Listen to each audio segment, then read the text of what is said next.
Bonnie Raitt and Stevie Wonder were among other performers who praised Houston, and Jennifer Hudson capped the tributes with an emotional version of I Will Always Love You. That ended with a personal note: "Whitney, we love you."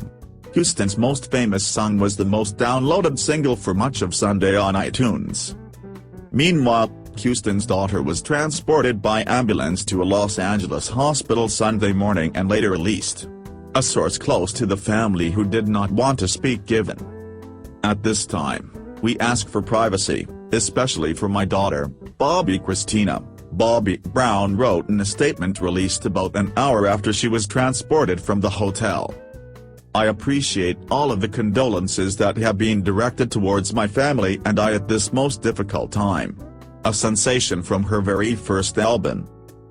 Houston was one of the world's best-selling artists from the mid-1980s to the late 1990s. She awed millions with soaring, but disciplined vocals rooted in gospel and polished for the masses, a bridge between the earthy passion of her godmother, Aretha Franklin, and the bouncy pop of her cousin, Dionne Warwick. Her success carried her beyond music to movies, where she became a rare black actress with box office appeal, starring in such hits as The Bodyguard and Waiting to Exhale. Bishop D.D. Jakes, a Texas minister and producer on Houston's final film project, a remake of the 1970s release Sparkle, said he saw no signs she was having any substance issues. He said Houston was a complete professional and moved the cast and crew to tears 2 months ago when she sang the gospel hymn Her Eyes on the Sparrow for a scene shot in Detroit.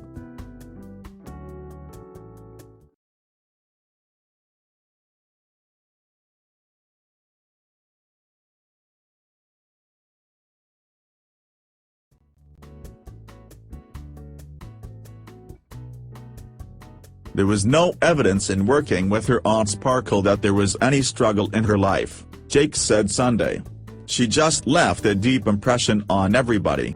Associated Press writers Nikessa Mumby Moody and Andrew Dalton in Los Angeles, Adrian Saines in Memphis, Tennessee, Bruce Shipkowski in Newark, New Jersey, and Hillel Itali in New York contributed to this report.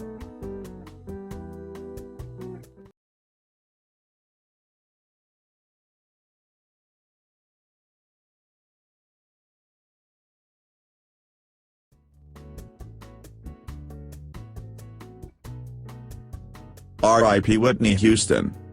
You will be in our hearts. You will not be forgetting. You will be in heaven. We all your fans that we love you. Whoever did this to you, hell be in hell. When Whitney Houston died prematurely over the weekend in a Los Angeles hotel, we didn't just lose a pop singer, we lost a true diva, one of the strongest vocalists of our genre. The 5 most important tracks. Saving All My Love for You, 1985, Whitney's second single, and first #1 pop hit, was a cover of a Marilyn Monroe and Billy Davis song from 1978.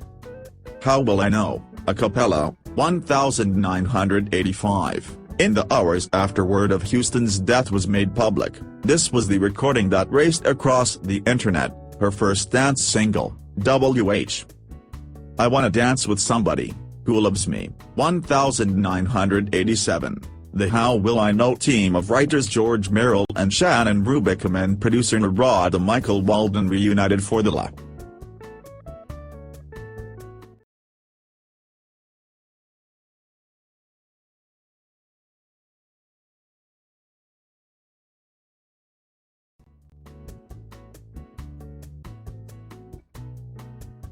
I Will Always Love You, 1992, Whitney's remake of Dolly Parton's 1974 torchy country ballad begins with a gambit no other singer aiming for the top of the charts would have there. It's Not Right But It's Okay Thunderpuss Mix 1999. The sound of dance music had changed dramatically by the time Houston released My Love Is Your Love, her first non-soundtrack. 5 essential deep cuts. Material. Memories, 1982. One of Whitney's first lead vocals on record was this deeply unlikely cover of a 1967 song by English prog rock band Soft Mac. I know him so well. 1987's Whitney album closed with this anomaly. It's both a show tune from Chess and a duet with Whitney's mother, gospel soul veteran Whitney Houston. My Name Is Not Susan, 1991. Whitney's one real stab at New Jack Swing was this relatively minor hit from I'm Your Baby Tonight, which puts her in the unusual position of playing My Love Is Your Love. Jonathan Peters Radio Mix. 1999 Fugees. Wyclef Jean and Jerry Duplessis wrote and produced this song for Whitney, more or less in the mode of their cover. $1 Million Bill, 2009. Houston's final single was a disco-tinged love song written for her by Alicia Keys, one of the many singers she inspired. Her youthful range and agility. 5 songs that couldn't exist without her. Mariah Carey, Vision of Love. 1995 years after Whitney's debut album, Mariah's first single appeared, produced by Houston's Christina Aguilera, Ain't No Other Man, 2006. It'd be cruel to compare Christina's infamous performance of the Star-Spangled Banner to the masterful Whitney version, so let's.